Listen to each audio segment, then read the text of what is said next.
Écoutez, tout d'abord merci. Je tiens à vous dire en mon nom, celui de Jean-Marie Lecal, à quel point nous sommes heureux de vous accueillir, à quel point nous sommes heureux de réunir surtout des spécialistes d'Erasme de renom.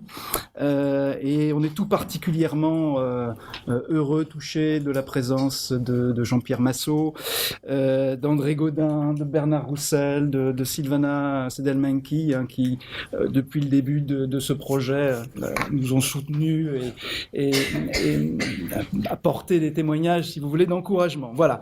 Alors, on est en Sorbonne, vous l'avez vu, qui est un petit peu fort chabrol en ce moment, mais néanmoins ça a été rendu possible grâce là aussi au soutien à la diligence de Madame Bobis, la conservatrice de la bibliothèque de la Sorbonne, et puis de Madame Artier, responsable de la réserve, à qui on doit cette belle vitrine qui met en évidence quelques exemplaires du Nouveau Testament d'Erasme issus des collections de la réserve de la bibliothèque de la Sorbonne. Voilà. Alors la Sorbonne, justement, c'est tout un symbole, c'est un lieu qui n'aimait guère Erasme au XVIe siècle sans pour autant l'ignorer. Même d'une certaine façon, un lieu qui l'ignorait peut-être moins qu'aujourd'hui, car malgré la dédicace prophétique de John Collet, qui prédisait une gloire éternelle à Erasme, eh bien, on peut dire que les manifestations commémoratives autour de son œuvre ne sont pas légion dans le quartier latin, ni même en France.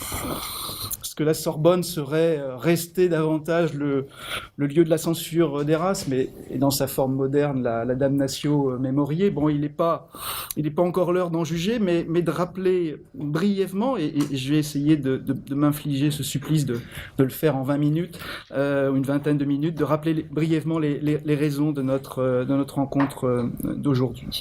Alors, je ne sais pas, parce que évidemment, je suis loin d'être... si vous voyez quelque chose, non, sans doute pas. Voilà, ce sera un petit peu mieux. Voilà, je vais donc revenir sur le fond de notre argumentaire. Pourquoi s'intéresser à cette édition du Nouveau Testament de 1516 de 2016? Alors, la première chose, je crois, un premier élément à mettre en avant, c'est que on est en présence d'un ouvrage majeur dans l'histoire de la critique biblique. Alors voilà, je ne pouvais pas trouver d'autre entrée que celle d'une autorité. Vous me pardonnerez, je suis un petit peu théologastre, mais Richard Simon, l'oratorien, grand spécialiste de la critique biblique au XVIIe siècle, en 1689, voyez dans l'ouvrage qui va nous intéresser, les remarques critiques d'Erasme, nous est-il en quelque sorte, quelque manière, servi de fond à ceux qui ont commencé après lui les livres du Nouveau Testament. Ceux qui ont commenté, après lui, les livres du Nouveau Testament, c'est-à-dire que Simon nous invite à réfléchir à une œuvre pionnière, en quelque sorte, dans la critique biblique. Mais l'œuvre de 1516 a aussi été un choc éditorial pour les humanistes, pour les contemporains. À telle enseigne que Guillaume Budet, dont nous parlerons aujourd'hui, autre gloire de l'humanisme, ami, correspondant d'Erasme, laisse tomber tout ce qu'il avait entrepris le dimanche 27 avril 1516, lorsque lui parvient cette édition d'Erasme. Avec précipitation, engouement, il dévore les épîtres. Donc, il y avait quelque chose de nouveau, et une nouveauté qui peut peut-être se résumer très vite, le point de vue est assez général, à 3 points. Ce Novum Instrumentum de 1516, en tout cas donc c'est l'édition Princeps, c'est 3 ensembles. Tout d'abord, des pièces liminaires, des préfaces, nous verrons y reviendront, elles ont un rôle particulier. Le texte lui-même du Nouveau Testament, avec, comme vous le voyez ici pour les épîtres de Paul, une présentation en synopse, c'est-à-dire à gauche une première colonne avec le texte grec, sans glose interlinéaire, un texte brut, pur si vous voulez, et puis à droite la Vulgate, mais une Vulgate corrigée, retraduite par Erasme. Donc au fond on a un livre qui se situe dans le prolongement du travail novateur de Lorenzo Valla au milieu du XVe siècle. Or précisément nous savons comment Erasme eu la chance de découvrir, dans l'abbaye du Parc à Louvain, un manuscrit des annotations de Laurent Valla. Et comment Erasme, fasciné par cette découverte, publia Laurent Valla à Paris en 1505.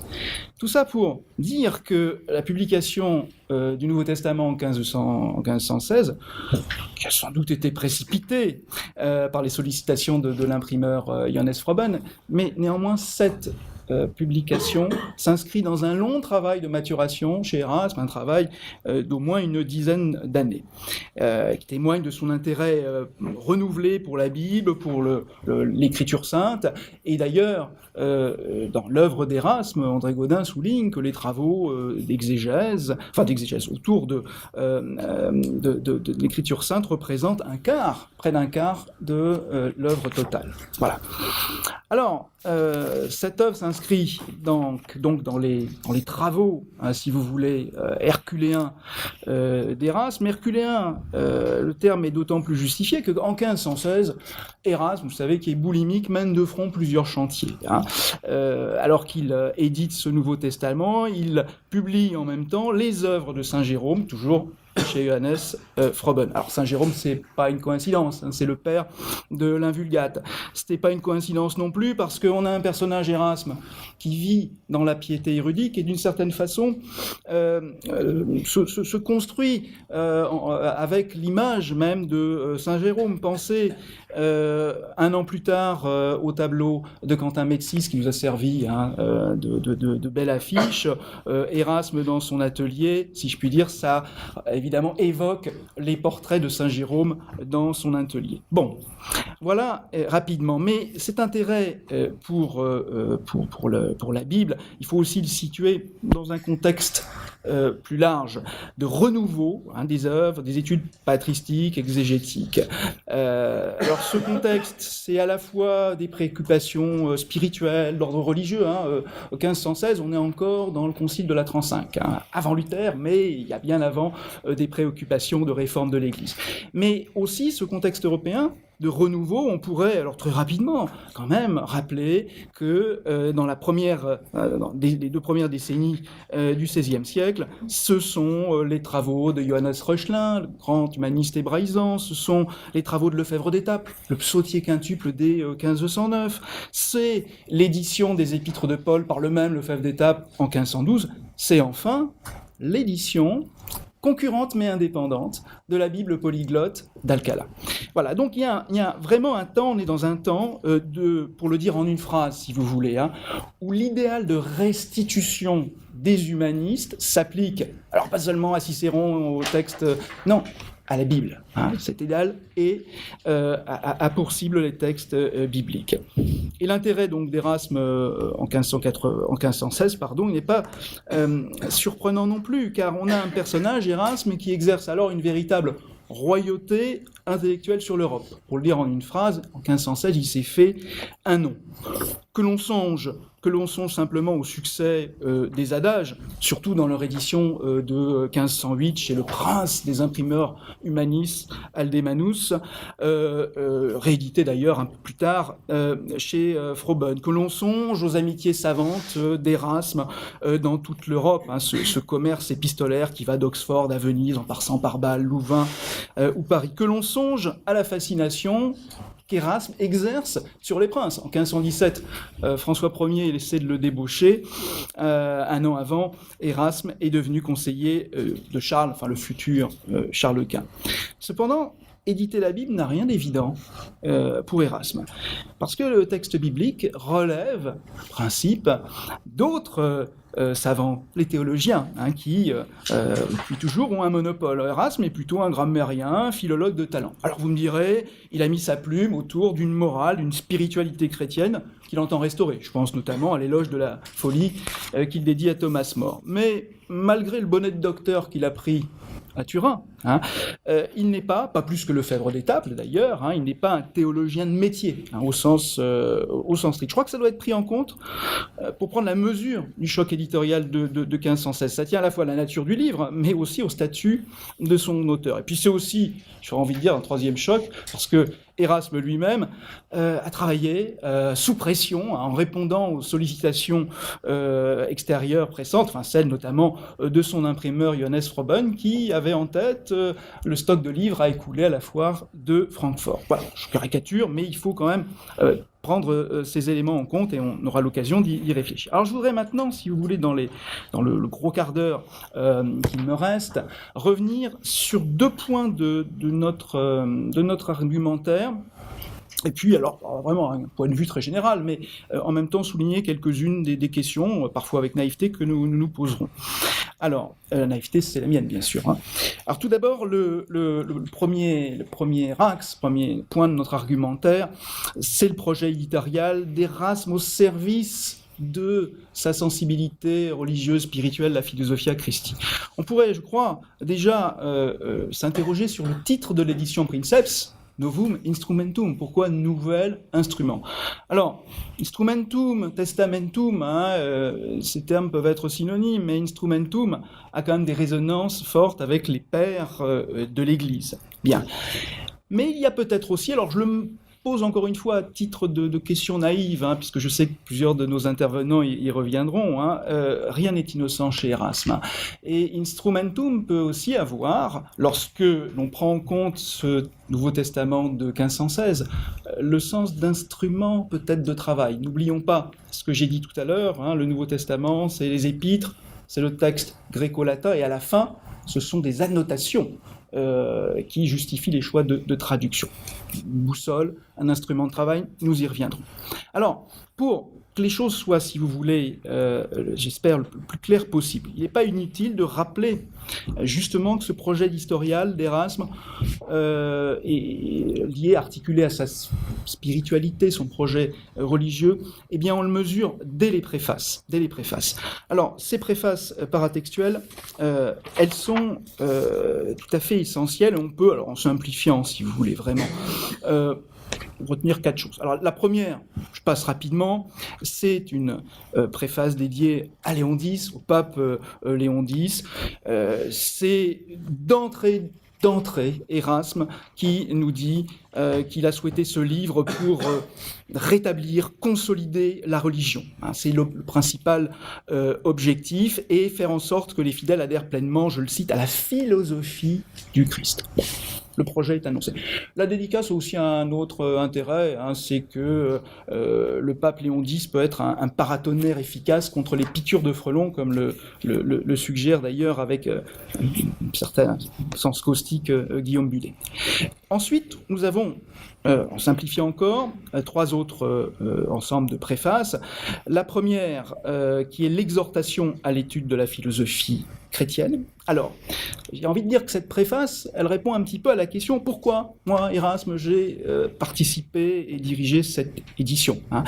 Érasme nous explique, je le cite, qu'il souhaiterait que les femmes lisent l'Évangile, qu'elles lisent les épîtres de saint Paul, que le laboureur, que le tisserand les chantent à leur travail. Voilà. On a en quelque sorte un manifeste, un plaidoyer de la Philosophia Christi. J'ai envie de dire, là encore, pour le résumer en une phrase, j'ai l'impression qu'Érasme, voilà, est là dans l'esprit de saint Paul, hein, l'épître aux Romains 19-18, la foi naît de ce qu'on entend, et ce qu'on entend, c'est la parole du Christ. Voilà, on édite ce livre pour faire résonner la parole du Christ, c'est un instrument de salut. Bon, voilà, très rapidement, il y aurait bien d'autres choses à dire. Deuxième préface, hein, la méthodus, la méthode, comment être un bon théologien, quelles méthodes doivent mettre en œuvre les théologiens. Voici Érasme qui fait la leçon.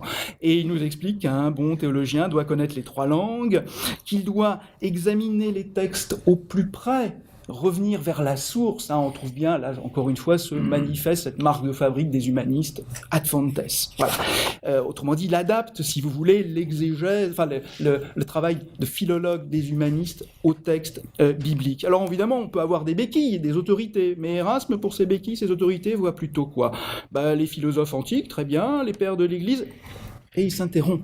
C'est-à-dire qu'il oublie ou qu'il voue aux gémonies l'autorité des grands dialecticiens du Moyen-Âge central, de la fin du Moyen-Âge, qu'on appelle la scolastique.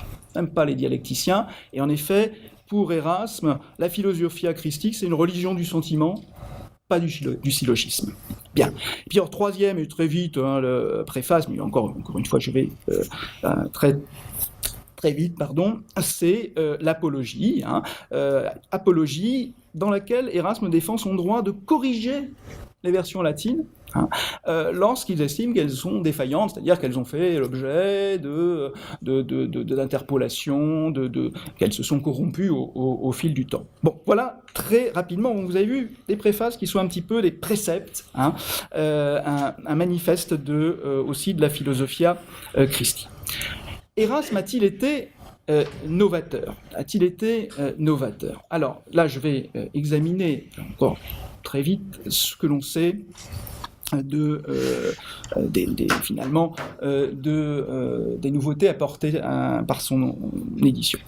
Alors, il est fidèle aux préceptes qu'il mettait en œuvre, puisqu'effectivement, il a chassé, tant qu'il pouvait, les apocryphes. L'exemple très connu, mais il faut quand même le citer, c'est l'exemple du coma joannique, c'est-à-dire une courte pièce qui se trouve dans la première épître de Jean et qui fait allusion à 3 témoins dans le ciel. C'est une évocation de la Trinité. C'est très joli, mais Erasme n'en trouve pas trace dans le texte grec qu'il a eu sous les yeux. Donc là, il n'en trouve pas trace non plus chez les pères d'Église. Conclusion, ça a été rajouté, c'est une interpolation, et il l'élimine. Bon, ça, c'est la chasse aux apocryphes. Maintenant, il y a les choix de traduction. Alors ça devrait nous occuper longuement, mais je vais juste donner quelques exemples.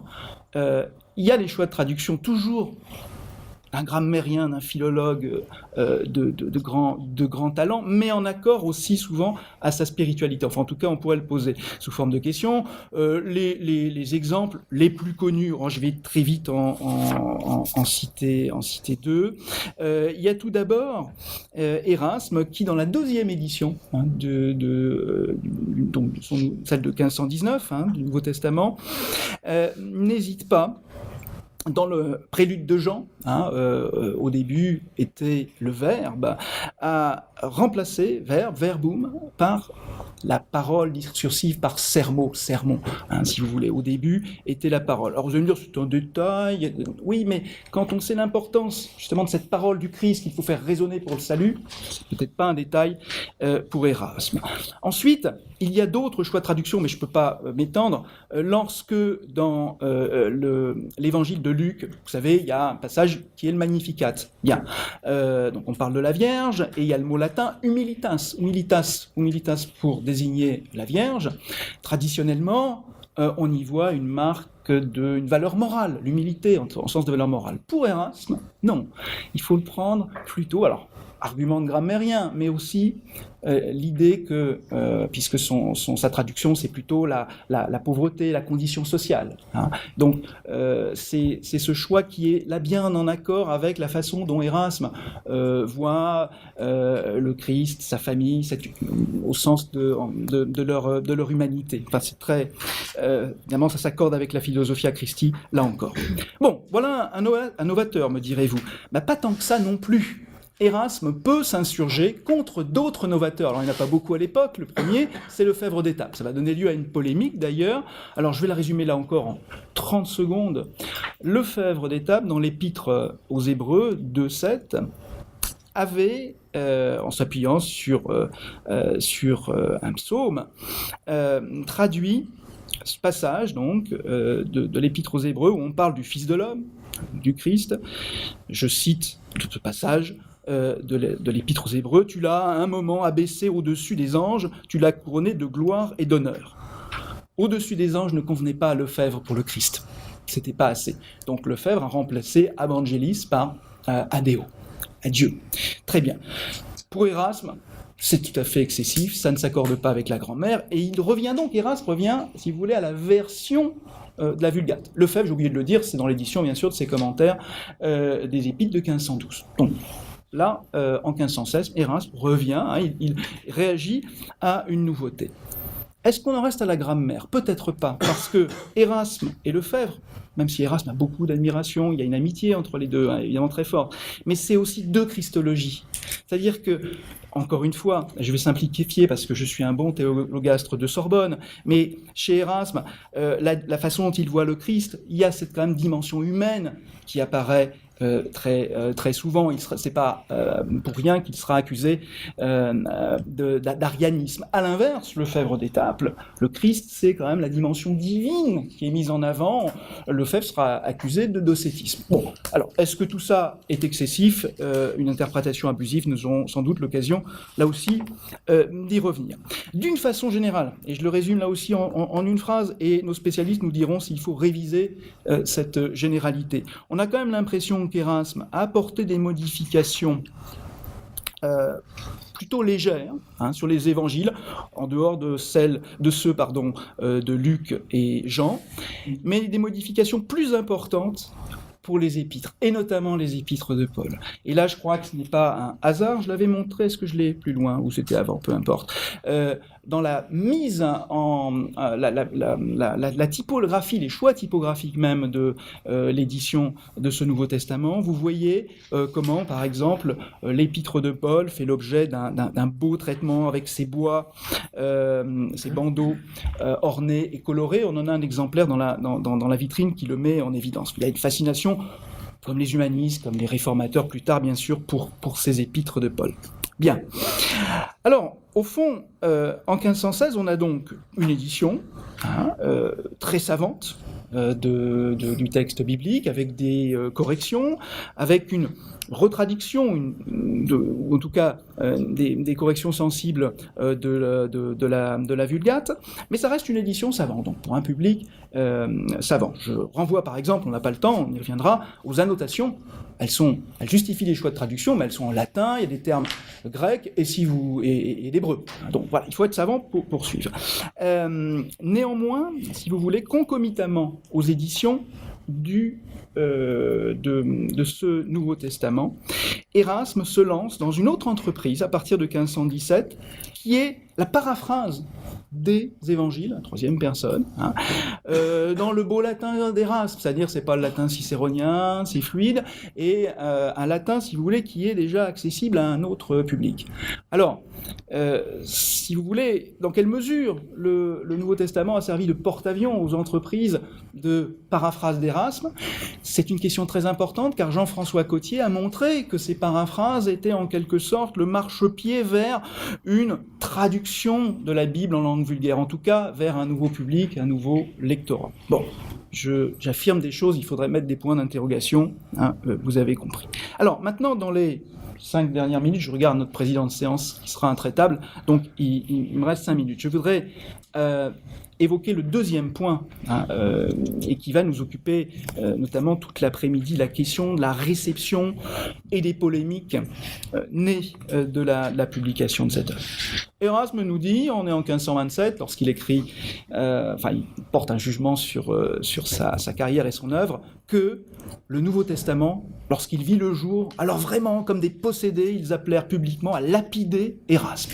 À lapider Erasme. Est-ce bien le reflet de ce qui s'est passé de la réception? Alors, évidemment, c'est une mémoire très sélective ici, de la part d'Erasme. Il ne retient que les polémiques, en oubliant ceux de la République des lettres chrétiennes qui ont manifesté leur engouement, leur approbation. Il faudra donc, et ce sera le premier point, je le présente rapidement, premier point de l'argument, rappeler les enthousiastes, Guillaume Budet en tout cas dans un premier temps, le cardinal Cisneros qui a pourtant lancé la Bible d'Alcala, mais qui est très heureux de l'édition d'Erasme. Donc tout ça sera à évoquer. Les réseaux aussi d'Erasme dans la République des Lettres, c'est des savants, mais c'est aussi les imprimeurs humanistes sur lesquels il s'appuie. Alors, bien sûr, Johannes Froben, mais derrière Johannes Froben, lors de l'édition de 1516, vous avez des collaborateurs de grand talent. Nicolaus Gerbel, qui était l'élève de Reuchlin, hébraïsant. Vous avez Oecolampad, hébraïsant lui-même. Alors, désolé de l'anachronisme, c'est le futur réformateur de Bâle. Voilà, il faudra en tenir compte. Pourquoi ? Là, encore une fois, je résume en 2 points qui doivent nous intéresser. Parce que ces réseaux qui diffusent Erasme, dans quelle mesure est-ce qu'ils ont joué première direction vers le transfert de ce texte du Nouveau Testament vers le monde luthérien. Je rappelle simplement que lorsque Luther publie sa Bible en 1522, il cède du texte grec d'Erasme. Est-ce qu'il y a d'autres choses ? C'est à voir. Et puis surtout le transfert vers les milieux évangéliques. Et là, c'est une autre affaire. On a de multiples éditions variées, dérivées de l'édition Princeps de 1516. À Bâle, mais ailleurs aussi, à Anvers. On est là dans un milieu, on y reviendra, évangélique ou pas. Ces formats plus petits dont nous parlerons plusieurs de nos intervenants aujourd'hui, souvent adossés donc à ce milieu évangélique. Je pense en France, par exemple, aux Bibles de Robert Estienne, dont on pourrait là aussi interroger les filiations, peut-être avec Erasme. Voilà rapidement, si vous voulez, pour les réseaux collaboratifs, la République chrétienne des lettres. Deuxième point, il faut quand même que je parle un peu des miens, les adversaires. Les adversaires, les frelons, les théologastres, les scolastiques. Alors justement, c'est peut-être une vision un peu faussée des choses, parce que ceux qui réagissent à la publication d'Erasme, avec, si vous voulez, hostilité, ne sont pas tous des scolastiques. Je crois que le clivage, enfin ça a été dit et montré par d'autres, va sans doute au-delà du clivage humaniste scolastique. Vous avez un personnage fascinant comme Albert Pio, le prince de Carpi. Je rappelle, c'est le neveu de Pic la Mirandole, qui n'apprécie pas beaucoup cette édition de la Bible. Alors bien sûr, vous avez les théodogastres, puisqu'on est en Sorbonne, je serais obligé d'évoquer bien sûr l'activité contre Erasme du syndic Noël Beda. En un mot, là encore, ces figures anti-Erasme qui se révèlent à l'occasion du Nouveau Testament, mais aussi, si vous voulez, des pièces dérivées, lorsqu'on publie les annotations, lorsqu'on publie les apôtres... Bon, c'est à l'échelle de l'Europe quelques grandes figures qu'il faut évoquer très rapidement. En Angleterre, Edward Lee, dès les années 1520, c'est celui justement, j'en parlais, qui accuse Erasme d'arianisme. C'est surtout en Espagne, Jacques Zuniga. Jacques Zuniga avait travaillé à la Bible d'Alcala. Il publie une dizaine, si je ne me trompe pas, de libelles contre Erasme entre 1520 et 1524. Et je ne prendrai que l'exemple de Zuniga, parce qu'il est très intéressant. De quoi ? D'un déplacement des débats qui s'opère à la faveur, on est dans les années 1520, de la lutte contre Luther et l'hérésie. C'est-à-dire que ce déplacement, au départ, Zuniga publie un livre contre Erasme, mais plutôt sur les problèmes de grammaire, et le second livre, ça évolue comme ça dans le temps, est plutôt un livre contre les impiétés d'Erasme. Il fait le parallèle entre Erasme et Luther. Bien, on pourrait rajouter, donc dans les années 1520, bien sûr, l'Atomus à Louvain et les amis de Noël Beda à la Sorbonne. Si on résume, j'ai essayé là aussi de le résumer pour tenir en 1 minute, les motifs du rejet. Alors il y a toujours l'idée, Erasme sacrifie le fond à la rhétorique, la piété à la rhétorique, très bien. Mais il y a, il me semble, en tout cas du point de vue des théologiens de Sorbonne, quatre grands motifs qui sont mis en avant. D'abord, Erasme, c'est celui qui a rompu l'intégrité de la transmission. Il y a une continuité dans la transmission de la Vulgate, puisqu'elle s'appuie à chaque fois sur des autorités qui marquent l'histoire de l'Église. Donc on va aller des apôtres jusqu'à Thomas d'Aquin, jusqu'aux scolastiques, il y a une continuité. Erasme, en se débarrassant des scolastiques, casse. Il y a une rupture dans cette chaîne de transmission qui est insupportable aux théologiens de Sorbonne. Bon, et elle est d'autant plus insupportable, enfin j'y reviendrai, que Erasme y va de son autorité. Deuxièmement, Erasme, deuxième motif, c'est celui qui a facilité la traduction de la Bible en langue vulgaire. Ça, vous le trouvez pendant tout le XVIe siècle, jusqu'au XVIIe siècle, dans les résolutions de Sorbonne en 1661, il y a encore cette idée-là, parce que la transmission en langue vulgaire, d'une part, ça a été source d'hérésie, mais aussi source de désordre. Noël Beda, dès 1526, ou 26 je crois, rappelle à Erasme, correction fraternelle, il dit « c'est très bien ta traduction, mais regarde ce qui se passe en Allemagne, il y a la guerre des paysans, où est la paix et où est l'unité de la chrétienté ?» Donc, le détournement, le risque d'une traduction en langue vulgaire aurait été en quelque sorte préparé en amont par les travaux d'Erasme. Il y a des raisons ecclésiologiques aussi, je n'ai pas le temps d'en parler, Jean-Pierre Massot l'avait souligné, alors ça ne concerne pas spécifiquement le Nouveau Testament, mais c'est la façon dont Erasme conçoit l'unité des chrétiens, ce serait une unité de l'Église plutôt pour les parfaits, les justes, les justifiés, un petit peu à la manière de Wycliffe ou de Jean Hus. C'est très mal vu. Et l'autre vers, ce serait l'irénisme d'Erasme. La dernière chose, quatrième point, très important, là aussi c'est une constante jusqu'au XVIIe siècle, la superbia d'Erasme. Autrement dit, son arrogance, sa condescendance, l'homme qui juge de sa propre autorité. Et là, je crois qu'il y a une notion importante, sans vouloir faire le pédant et le théologras, c'est l'octorialité d'Erasme, qui a été sans cesse renforcée par lui-même. Lorsque contre Zuniga il publie, et vous savez qu'il est teigneux, lorsqu'il publie ses apologies, lorsqu'il justifie ses choix, il renforce en même temps son octorialité, sans parler de ses travaux herculéens. Voilà, j'en arrive à, rassurez-vous, c'est la fin, à une conclusion partielle. Tous ces éléments-là sont repris, vont alimenter de façon posthume la censure, la mise à l'index d'Erasme et dresser un petit peu un panorama de l'Europe et de la réception. Alors, tout à fait le dernier point en une minute ou deux, parce qu'elle va nous occuper, la question du lectorat. Je le fais d'autant plus que pour le lectorat, bien sûr, alors il y a plusieurs indicateurs, bien sûr, mais il nous faudra être sensible au temps et au lieu de la diffusion. Notre journée d'aujourd'hui, c'est 1516, mais on va au-delà, et on va même au-delà de la mort d'Erasme en 1536.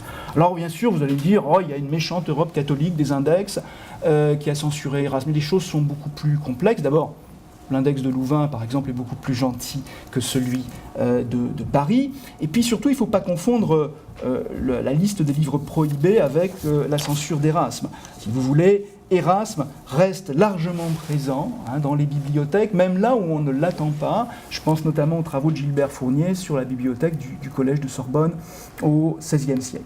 Et quand je dis Erasme, c'est en général, mais c'est aussi le Nouveau Testament, les annotations, enfin ce qui nous occupe. Deuxièmement, il y a un aspect de chronologie, j'ai mis temps et lieu, la chronologie. Francis Hickman, et je ne sais pas si on va rester sur cette chronologie, mais montrait 3 temps dans la diffusion, la fortune littéraire en quelque sorte d'Erasme, de la mort d'Erasme à, donc de la mort d'Erasme 1536 à 1540, on a une explosion du nombre d'œuvres. 1540, 1560, nous avons une diffusion encore intense malgré les index, en tout cas dans les pays, je parle des pays catholiques, et ensuite, voilà, l'index de 30, un reflux en quelque sorte des éditions, sauf dans les pays protestants. Est-ce que ça, c'est valable pour notre objet ? Est-ce qu'il y a des rectifications à apporter ? Nous verrons. Pour finir, et ça me servira de conclusion, le public, le lectorat, c'est aussi la réception du livre, j'ai envie de dire, dans sa matérialité. Un gros livre Savart in folio, c'est pas la même chose qu'un petit livre de poche que vous pouvez lire. Alors,